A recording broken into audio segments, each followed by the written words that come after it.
here says to solve the following equation. It's already been factored for us. So in this case, if you have a problem, and you know you have to solve it because it will say it, but it also has equal to 0, you need to take each one of these factors exactly how they are and set them each equal to 0, like this. And then you just solve for x. So I would minus the 4 here, minus the 4. Get x is equal to negative 4. Over here, I would add the 4, get x is equal to positive 4. Okay? Those are my two answers. Now, you might be thinking, well, hold on, this is the opposite of what I have there. Exactly. You need to just do that. Okay? Just know that it's the opposite. That x plus 4 gives you minus 4. X minus 4 gives you x equals 4. And that's all you got to do for that. Okay, let's look at this one. I want to do the illegal maneuver on this. We can still do our method of,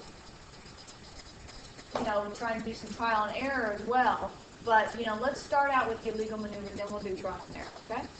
Now, the illegal maneuver. Or maybe your teacher called it something else. I don't know.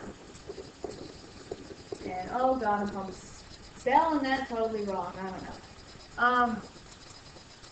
So here, what you got to do is you take this 5 and you multiply it to the left. So you end up with x squared, 5 disappears, minus 44, this never changes in the middle, minus 45, because 9 times 5 is 45. Now, it's a lot easier to factor. Let's do it. X and x. So that's usually what we're used to. Now, what multiplies to get 45? Let's talk about this. So, to get 45, you have 15 and 3. Any combination of that going to give you 44? Nope. You have 5 and 9, never going to give you 44. And you also, I wrote 49, I meant 45. And you have, we have 45 and 1 is another one. And, ooh, that will give you 44. Let's do this. So 45 and 1. So this is a negative 44. And this is a minus 45, which tells me automatically it's a plus minus. Now, it matters where I put the plus and the minus. If I put the plus and the minus anywhere, if I just do and then if I went ahead and FOILed it out, I would not get this answer.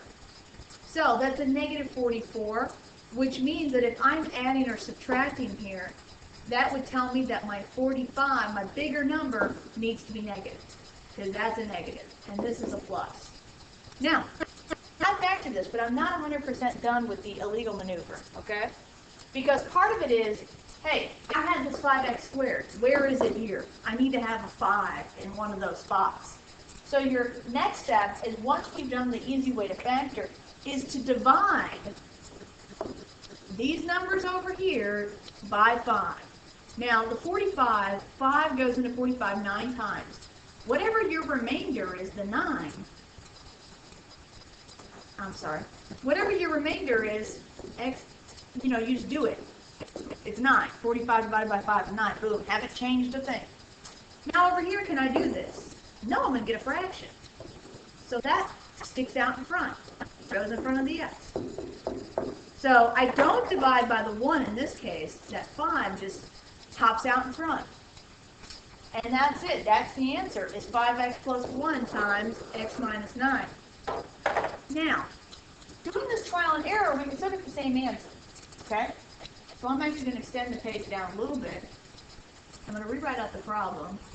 So we have 5x squared minus 44x minus 9.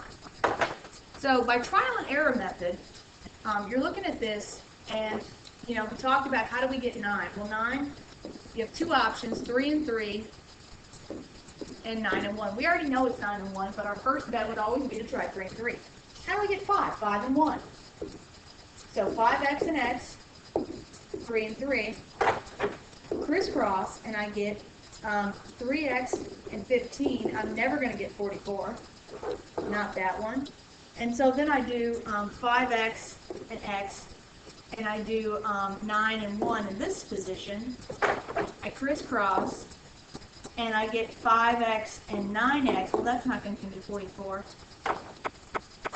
So then I do it again, and I switch the spots, the 1 and the 9, and I get x and 45, and I notice then, oh, if I make the 45 a negative, if I subtract, that's going to give me 44. And then I would go ahead and do my 5x, my 1, x, and 9, and then I figured out my symbols that it had to go with the bigger number. So see how this 45 is down here, okay?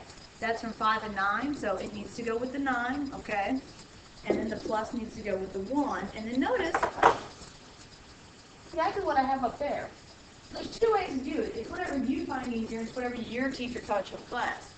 Showed you the illegal maneuver. I know a lot of teachers do that here. And it is very useful. There's a couple steps, but the more you practice it, the better you get it. So this way, two ways to do it, okay? And you still get your answer. Either with an illegal maneuver or just the old-fashioned trial and error.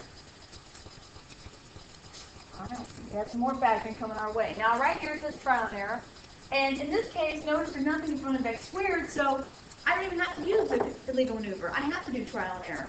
So let's look at the factors of 12. All right, we have 6 and 2, 12 and 1, and we also have 3 and 4. Remember what I said before, it's probably not going to be that one. I can tell right away. 12 and 1, do they ever add up to be 4? No! So our next bet is, what about 3 and 4? Will they ever add or subtract to be 4? No. Next, 6 and 2, do they ever add up to be 4? Add or subtract, sorry. Yes. So, I got x and x, and I know I got 2 and 6, but I need to pay attention to my symbols. That's a minus. Because of that, I know 1's a plus, 1's a minus. So now I go to this middle number, negative 4. If your answer in the middle is negative, you know the bigger number has the minus, the 6. And then that is going to be a plus. And that's how you go ahead and factor that one.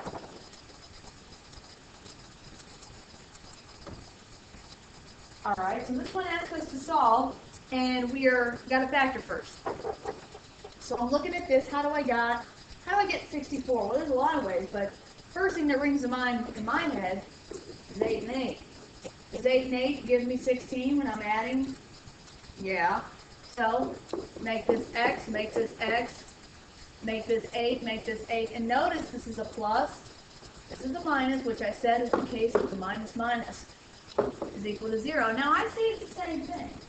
Remember before we had x plus 4 and x minus 4, and we got x is equal to a positive 4 and x is equal to a negative 4? Well here, I just take one of these. I don't have to do both because they're the same exact thing. I'm going to get the same exact answer.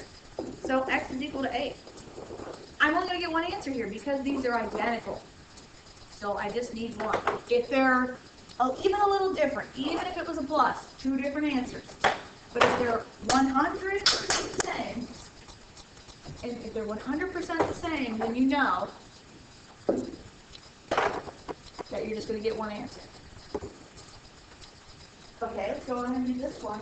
Another trial and error method. And again, you know, I don't have anything in front of the x squared, so I can't use that maneuver. So here, x and x, well, we have already seen 12 a couple times. So what are the factors of 12? We have 12 and 1, no way to get 7. 6 and 2, no way to get 7. And 3 and 4, there's a way to get 7. Notice all the signs are pluses. Tells me they're both plus.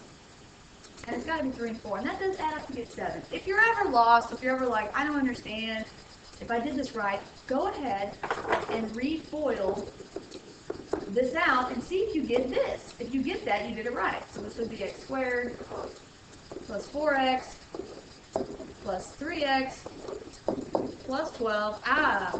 Yep. I definitely did this correctly because I get the same thing. That's right there. If you didn't, you need to go back and check your signs or check your numbers. Something's off. Okay, let's talk about factoring by grouping. Factoring by grouping is a little different. Notice here we have 4 things instead of 3. That's how you know it's a factor by grouping right away.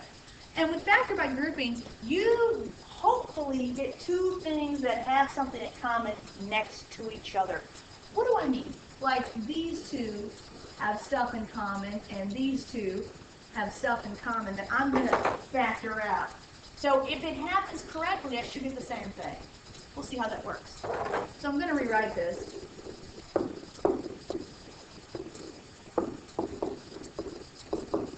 Okay, so if I look at these two, what do they have in common? Well, 5 goes in both of them. So let's take out a 5.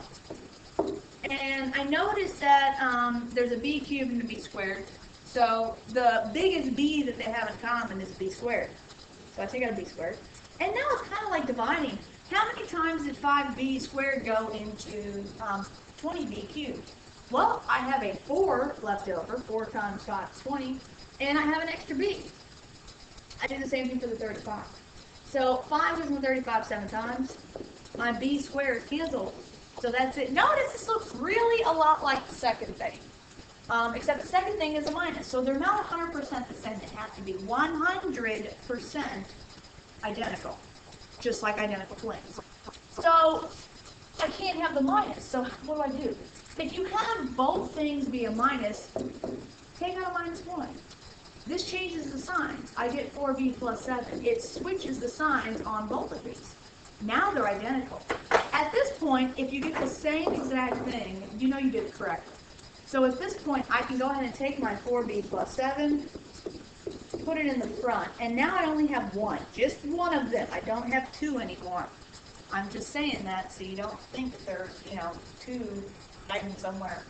And these 2 things that are left over go in their own parentheses. Just like that. And I factored it. I'm finished. Done completely.